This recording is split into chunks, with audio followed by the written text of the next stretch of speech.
Okay, so I'm here in Bridgeport today and we're going to fly an interesting little aircraft. I know normally I do helicopters, but today I'm lucky enough to be flying this beautiful aircraft, a Temco Swift, originally a Globe Swift, and it's owned here by Simon. And if you can tell from his accent when he speaks, he's from Australia. That's right. I'm from New Zealand. You have to ask, how do these down unders get into the country? Someone needs to build a wall. Yeah. You are a fixed wing pilot? That's right, yeah. And this is your second aircraft? Yeah, it's my second aeroplane. We're over here in Bridgeport, Connecticut, yep. And that's where I base her, but this is my second aeroplane. The first one I lost in Hurricane Sandy, unfortunately, right. And this is the replacement. Right, and it is a beautiful machine. Yeah, definitely. A lot of fun to fly. And arguably one of the nicest Swifts in the world? Yeah, definitely. So it's been fully restored back in 2011, right. And yeah, it's like it's brand new, like it's fresh off the production line. And it's a bit of a sporting model, isn't it?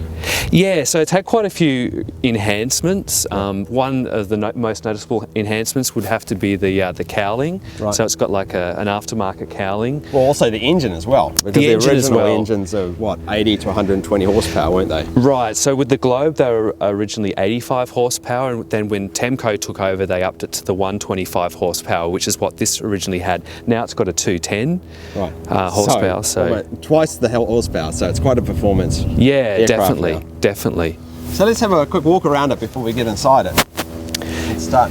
So is the nose longer now with this larger engine? Yeah, so traditionally the Swift had, I suppose, it looks like a shorter cowling. It probably isn't, yeah. But it had a smile at the front. Oh, okay. Like the Swift smile. Right, under here. Yeah, like a grill that looks like a smile. So right. This is like a fiberglass aftermarket cowling. Makes it a little bit faster. Right. And this cowling here is for controlling the airflow through the engine, is it? That's actually the cow flap. Yeah. Oh, yeah. So you control that within the cockpit, yeah. And it must cause a sort of a vacuum being in the location that's in, and suck the air through the cowling, right? Exactly, to cool off that big hot engine. So yeah, and something else. This is the traditional Globe Temco landing gear structure. So this is 40s technology. Okay. It still works great. It's just got a bit of a funky emergency. So it's still hydraulic. It's still hydraulic. Yep. Yeah, it's hydraulic, and but it has a manual emergency winding system. It does. Yeah, it's right. Like a clock. It's kind of wound up. It has a big spring in the middle, and every time I go out, I have to check the tension to make sure that it's properly sprung. So if the hydraulics failed, you've got to turn a wheel, do you? That's right, yeah. I have to turn it approximately 52 times to drop the gear. So yeah, that's how that works. And then, in terms of fuel, I've got 52 gallons. I've got 26 gallons in the main tank, and then 2 auxiliary tanks on each wing. Yep. And they're 13 gallons each. It gives me roughly 4.5 hours of flight time. So the wings look kind of short. So this must be why it cruises so fast. Does this cause some problems with low speed maneuverability or crosswind? Definitely not a crosswind aircraft. Okay. It doesn't handle that nicely in crosswind. Originally it was better because they used to have leading edge wing slots or slats, I don't know what you call them, and that definitely improved aileron control at low airspeed. Right. But to improve the cruise speed and what have you, they've filled those in, and they've also changed the wing tips as well. They've got, I believe these are the Bonanza wing tips, but don't quote me on that. So what's your landing speed? I come in at 80 miles per hour. Wow. So that is pretty fast. I come in a little bit hot, and the reason is I've got an aftermarket retractable tail wheel, which actually it looks great. It looks great in the air, but it's actually a little bit of a handicap. Okay. It means I can't get into shorter strips. I've got to be careful during landing. I can't do 3-point landings, for instance. I can only do wheel point landings. So you can't land on all 3 wheels at once. No, you've got to land on the front wheels and then drop the tail wheel down. Exactly, because it's so delicate. And the other handicap is it's free castering. Right. Exactly, but this one I always say it's like landing a shopping trolley. It just goes. It can go anywhere, and you have to keep your eye on the ball the whole time. But that's part of the fun of having a tail dragger, isn't it? Yeah, definitely. It's a real challenge learning and it's something people are proud of. I can fly a tail dragger. Definitely. So back to the tail wheel. So it retracts. So it retracts mostly for the sleek look. But do you pick up 1 or 2 knots of speed? Maybe. It's debatable. Okay. It doesn't have things like gear doors, which kind of make all the difference. Yep. It's just left open, so it's debatable whether. So it's all about looking good in the air. Yeah, that's really what it's about. So and we'll take a closer look in the cockpit, but I wanted to have a look at the canopy. The canopy, yes. So this is actually an aftermarket canopy. This is one that was fitted during the restoration. It's not the original canopy, which had a couple of doors either side, and looks quite different. Right. So this is an aftermarket bubble canopy, and I believe windshield as well. And it looks like you don't get a lot of headroom. No. So yeah, because I've got the Cessna 152 seats with a bit of extra cushioning for comfort. Okay. You tend to hit your head on the canopy. So, okay. Yeah. Boy, it looks nice inside though. It is. It's a like really nice, like a 50s Mustang inside, isn't it? Really nice interior job. Yeah. Definitely. And this was restored by the Swift Museum Foundation down in Tennessee. Right. They were the ones. A couple of guys from there did the restoration, and they did an amazing job. Right. So how many Swifts still in the air, do you think? So originally there was just under 1,500 built. Oh, not many. Not many, and then in the 1940s and 50s, or yeah, just the 40s? From 46 to 52, I think it was, and now there's only 500 left flying. Oh wow! So this is a pretty rare aircraft. Yeah, and they consider it a classic, not an antique, just because of the age. Right. So a little bit of history on the Globe Aircraft Corporation. They actually originally made sort of drones and aerial bombs during World War II, similar to the V1 rockets that the Nazi Germany had heading towards England. They made these pulse jet powered bombs, and that was the bulk of what they did through the early 40s, and then they moved into these aircraft later on. I think it's interesting that they were the first company to make drone aircraft, basically. That's cool. I didn't know that. Yeah. All right, let's pop inside and have a look through this magnificent looking cockpit, and we'll take it for a spin. Sure. Great. So stepping in is you have to step on the seat? Yeah, just step on the seat and slide in and make yourself at home. So it really is like a sports car. It is, yeah. Okay. And then I'll hop in after you. There we go. Okay. Cozy in here. It is cozy, yeah. It's pretty tight, but you've got enough shoulder room. Yep. The only issue is some of my friends who've got longer legs, they can't sit in here. Still, I'm 6 foot. And it's pretty comfortable. Yeah. How tall are you? I'm just about 6 as well, and it's fine for me. But I've got a friend who's 6'6", and his knees hit things and stuff. He just can't fly in it. All right, so no really long, tall people. No. Okay. So that's the only. So the first thing I notice is the modern avionics. This is beautiful in here. Yeah. So part of the restoration, they put in a brand new panel and spent a ton of money, and I think it looks great. We've still got the traditional 6-pack steam gauges, which I like. It's full IFR, so I've got 2 glide slopes, and it's great. This is not the most stable aircraft to fly instrument conditions, but I definitely do it. Depending on how, I don't fly to minimums or anything like that, but you can definitely do it. But so I'll just turn on the avionics master. Yep. Let me just switch that on, and I'll fire everything up. So lots of dials and lights over here. Yeah, we've got all the digital gauges for the manifold pressure, and also the RPM as well. That's a little annoying. I prefer the gauge. So instead of having a gauge here, you've got it all here. It would be nice. Yeah, I like the traditional gauges rather than the digital readout. But that's just me. Yeah. And then, are these LEDs easy to see? They are. They are. They definitely help. Right. And then I've got oil pressure, oil temp, which is going down because it's so cold here. I did preheat today, but.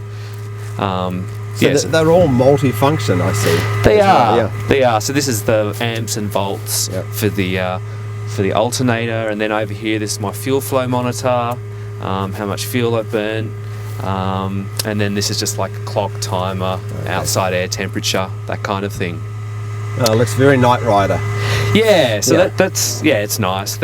I'm happy with everything. There's not really that much I would change. Over here we've got the Garmin 530 WAS. So it's a great instrument, great for IFR flying. This is the SL30, which powers, it's a second comm and nav, like a backup comm and nav. Okay. And then a recent addition that I made was actually this ADSB capable transponder, which has been mandated by the FAA. So I added that, and that gives me traffic and weather to both the 530 watts and also the 796, which is my backup. This is kind of like my situational awareness backup display. Yep. So yeah, it's a nice combination. This is just a portable, but I think it looks great in the panel. Having traffic is amazing, isn't it? It definitely helps. Such a big safety boost, isn't it? Definitely helps, for sure.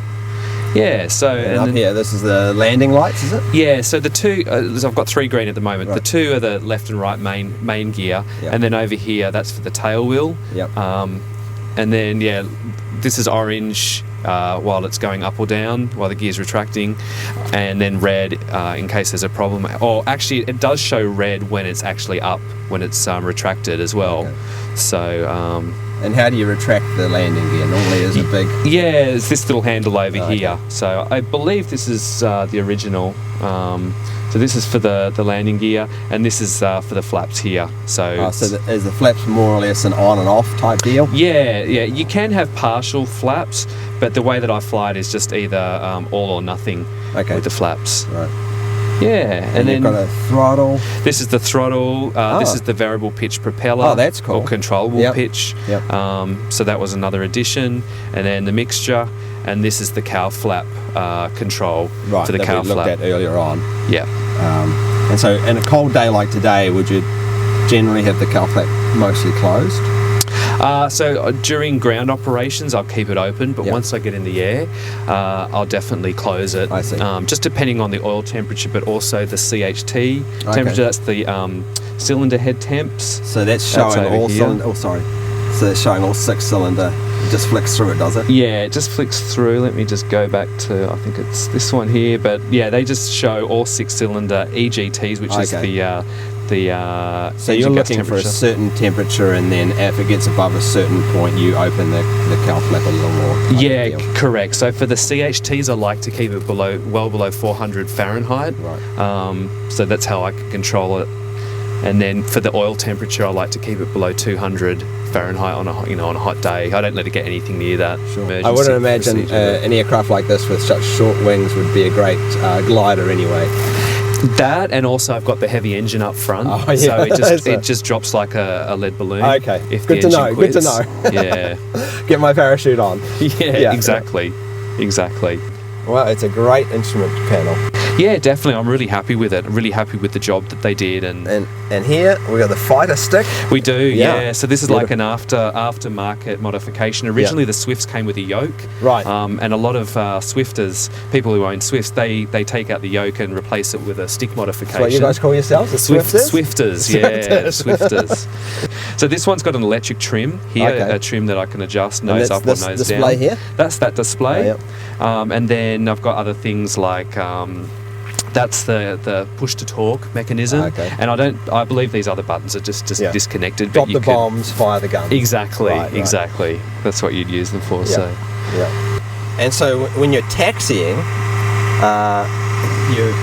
you have foot brakes on the rudder pedals as well? Yeah, I'm actually the only one that has foot brakes. You don't have any, so unfortunately you can't intervene if there's a problem. But yeah, so I've got the brakes. I taxi and land, and I don't use any brakes. That's always my aim. I only use them if I have to. Okay.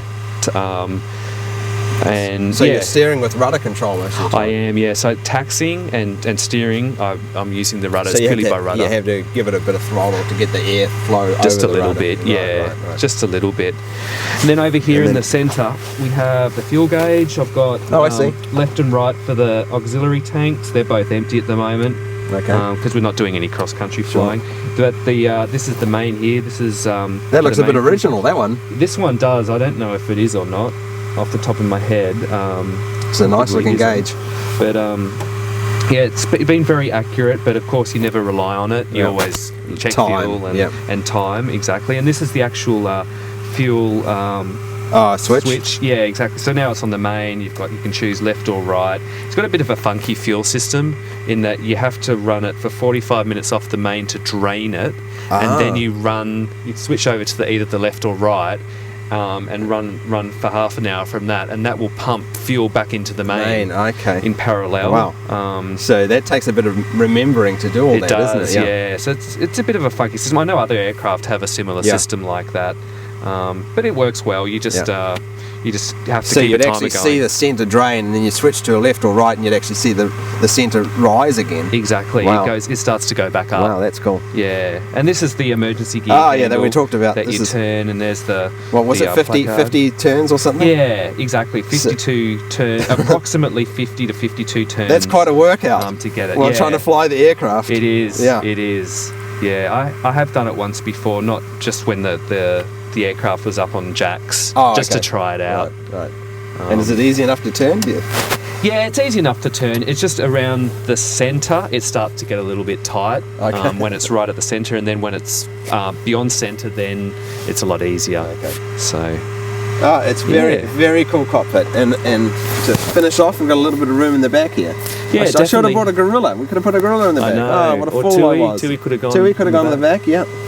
She would love that. Heaps of space in the back. Yeah, nice. Yeah, it probably enjoys having a bit of weight in the back, doesn't it?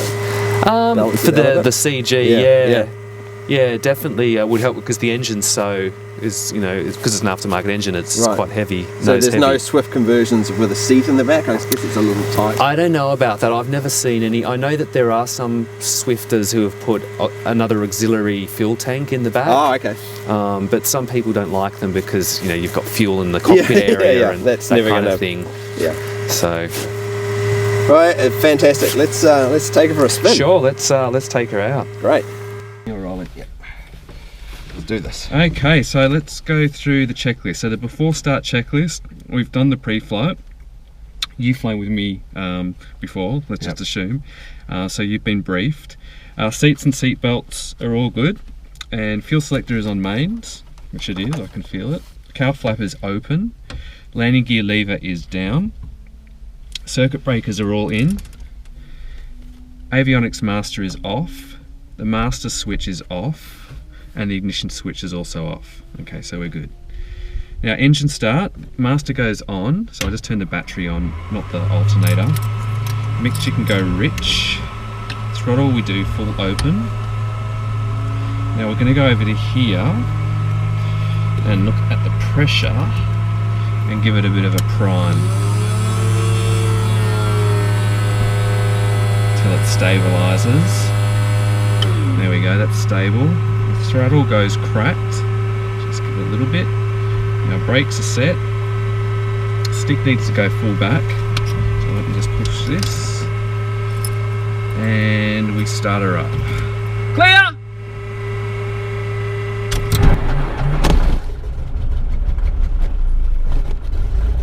First time, lucky, yep. That alternator on, and we might just shut the canopy. Yep.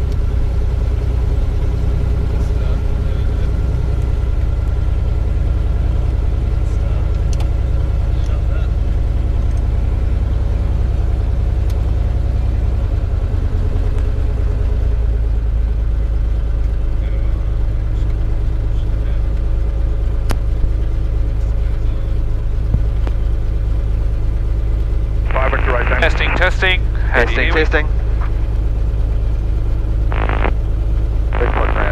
I'll just put the ATIS on.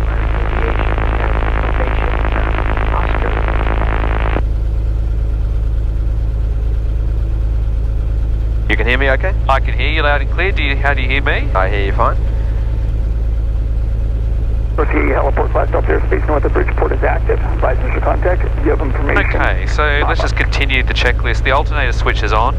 The amps need to be charging. Stay up, or the volt is up above 14, that's good. Engine temperature should rise, which it is. Temperature 6, dew point -6, altimeter 3012. See my altimeter. Only 24 approach, notice and advisories. Proceed, heliport flat stop there, space north of Bridgeport is active. Advise initial contact, you have information. Papa. Papa.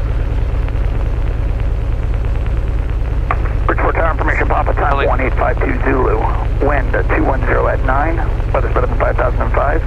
Temperature 6, dew point -6, altimeter 3012. Expect. Okay, so we've got Papa, and we'll just stay around Bridgeport.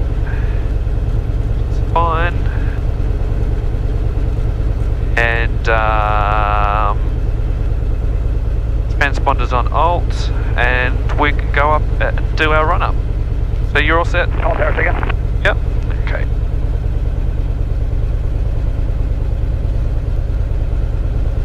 Greeting 4 Delta, runway 24, clear for takeoff, same direction. 4 Delta, right turn out, northbound.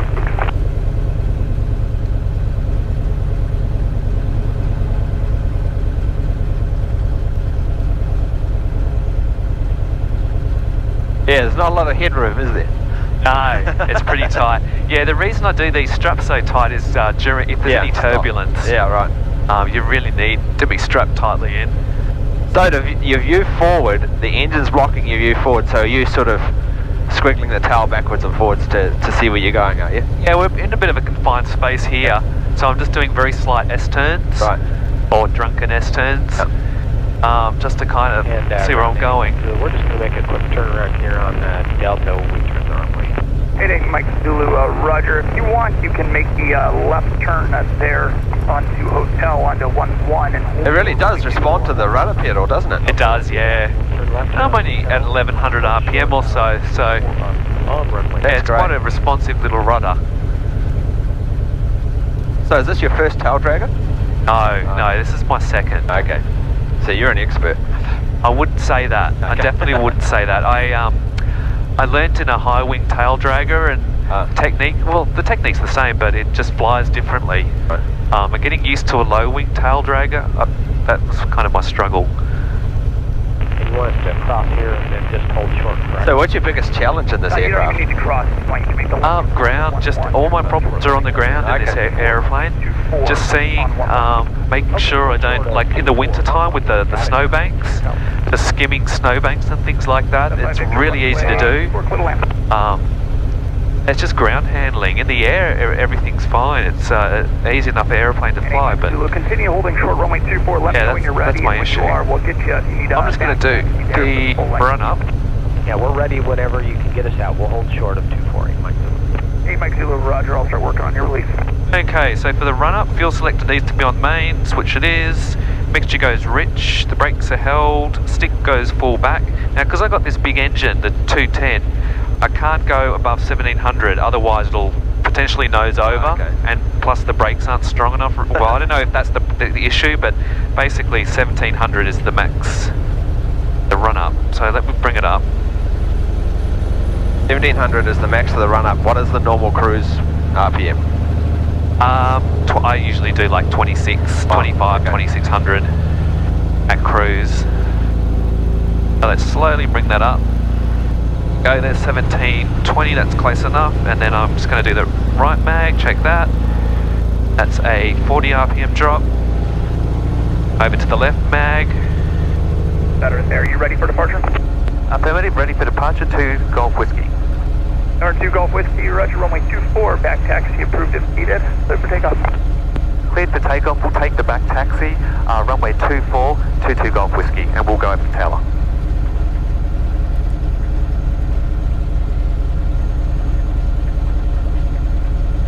Golf Whiskey up tower. 2 Golf Whiskey's on frequency. 2 Golf Whiskey, sorry about that. Runway 24, clear for takeoff, back taxi approved if needed. Cleared for takeoff, runway 24, with back taxi to Golf Whiskey. The same guy? Yeah, it's the same guy, yeah. It's just I was on ground. Alright. Bridgeport Towers, Grumman 45, 1 November, 11 to the north, with Papa.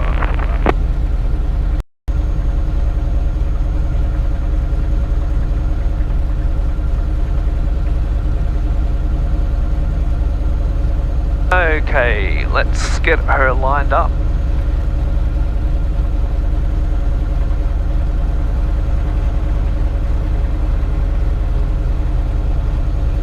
It turns on a dime. It does, yeah. What I love about tail draggers.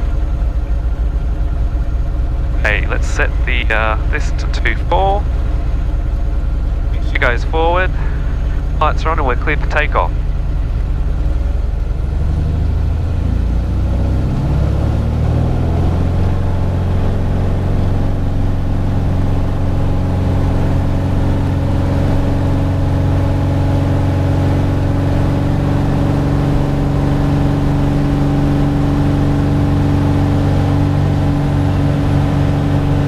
I'm going to hold her up at 80 miles per hour to get that gear up.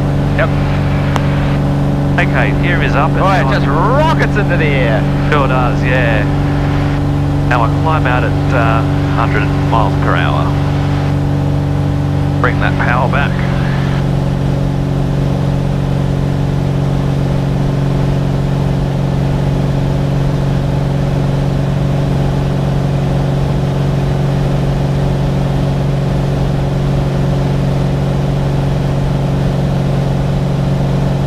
So let's just go for a scenic flight down the sound. Sounds good. I think we're going to see Manhattan today. Yeah.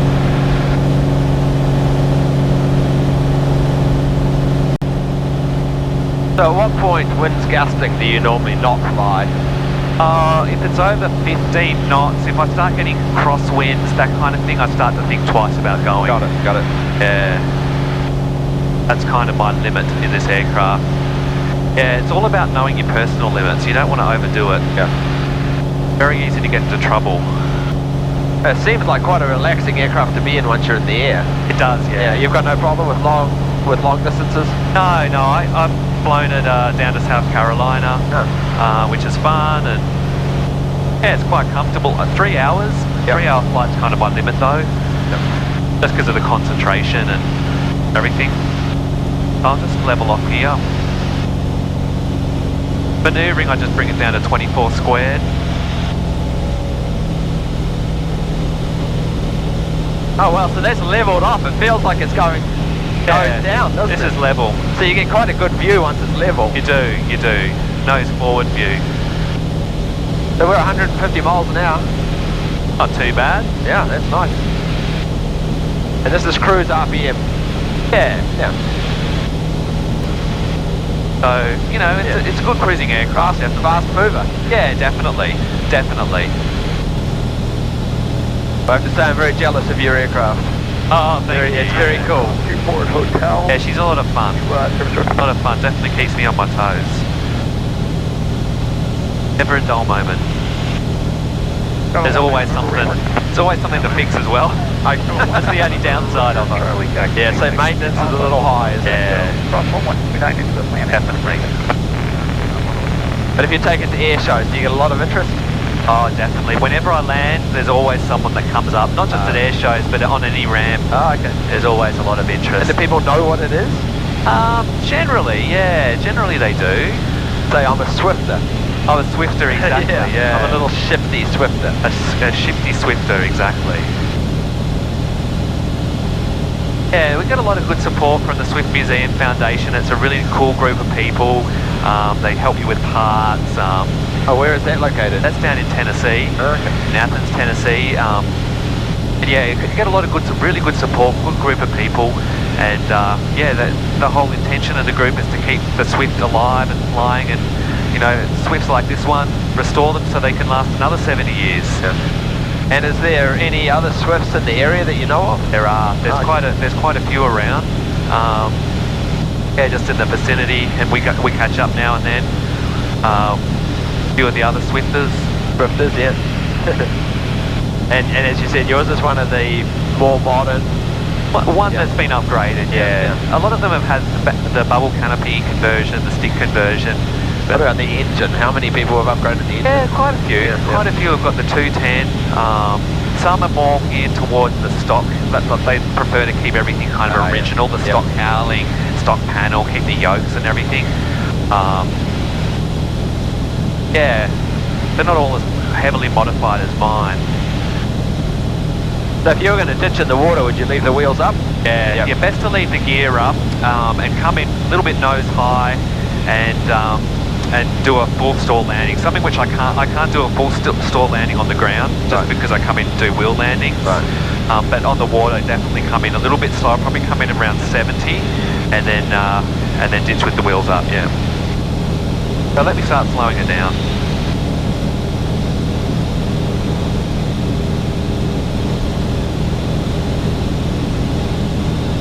Didn't take us long to get back, did it? No. So the gear warning comes on once you get below a certain... Yeah, I think it's 17 inches of manifold pressure. Right. That's cool. Yeah, definitely. Yeah. I'm just trying to slow it down to 100 miles per hour for the gear retraction speed. Okay. You immediately feel the drag? Yeah, and it stabilises a lot more too.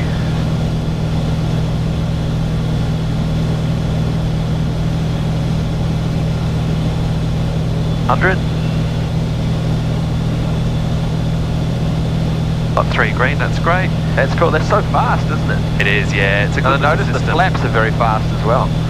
Great little system.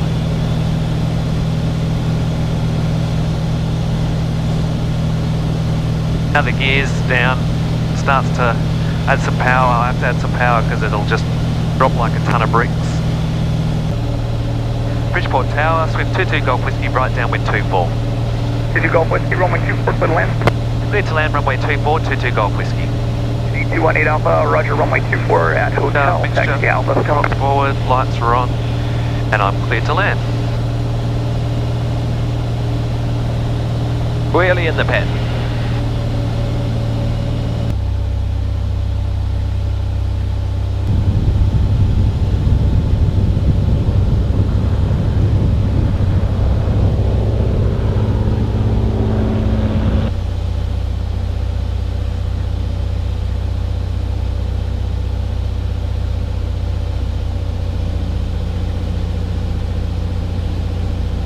Bridgeport Tower, Saratoga 82.5 is ready to take off on 24, right turn out. Saratoga 8218 Alpha, Bridgeport Tower, hold short, runway Fort Hotel. And 18 Alpha, hold short.